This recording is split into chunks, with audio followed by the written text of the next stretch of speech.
Welcome to ECNTRADE Daily Video. Before we begin, it should be noted that any advice is of a general nature only and that your personal circumstances have not been taken into consideration. Hello everyone, my name is Rob Clayton and thank you for joining me. Well, with the US dollar, which measures the greenback strength against a basket of 6 major currencies rebounding, the market for the Australian dollar took a step backwards from the 78-cent level. This been continuing for quite some time, for at least 11 odd days, as the market remains confined to a 76, 60, 90 to a resistance of 78 figure 15. From the rejection has left the market a little bit confused. Nevertheless, checking the technicals, we can see the RSI is maintaining underneath the midway point, keeping a negative signal. Along with that, married to the MACD, which is also holding a negative signal. With the broader picture still swaying towards the downside, I do anticipate the upside test should continue to fail and furthermore look towards that 76, 60, 90 area, where most probably we might see a little bit of profit taking.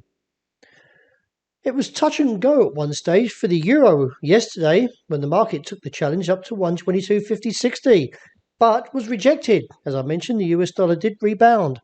Now keeping a very much close eye in this pattern. It is bearish, and therefore if we see a break of 121.60.70, just make sure that we can get a little bit of a closer look into there. You can see it comes in around that supporters roughly at 121.55.65 area. Then we could see a further slide back towards 119.90. As you can see from the technicals, that the RSI is pressuring this midway point and the MACD is also negative. So we do need to see that US dollar continue to rise and therefore bring in the bearish cavalry and take out the support line. The dollar yen still remains in a lackluster price action. As we can see, it still holds above that 108.45 and contained by the 109.45 resistance. Nevertheless, a weaker display that gives a further indication that we may see another down test into the European session that would look towards that 108.45 with a base or profit taking seen around 107.65.75.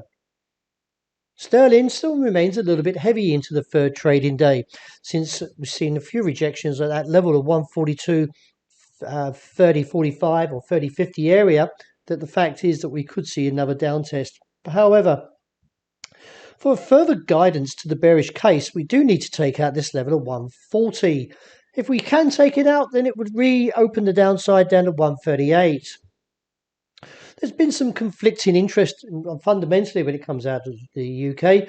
One that could see a bit of pressure on Boris Johnson in terms of some criticism. However, the market is still viewing the technicals as negative. So I do anticipate we could see a little bit of bearish pressure. As I say, we need to cut this level of 140 figure 10 area. But at the moment, we may continue to range trade. Sterling yen, if we do see a weaker sterling, then that would put a little bit of pressure on this cross. But we need to take out the level of 153.40 to expose the region of 152. A bit of a knee-jerk reaction when we got to the 1,900 level yesterday. But we're back there again.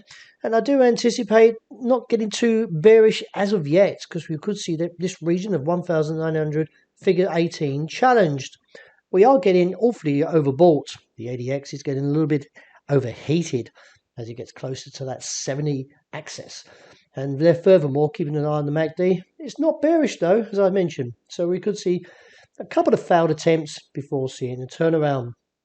And finishing off with oil, well, the last 3 days have been somewhat sideways, but I still feel that there is a potential short impulse to the upside, but be lacking momentum as it gets to $67 a barrel, and therefore could see a slip back towards 64, but still ranging sideways maybe into tomorrow.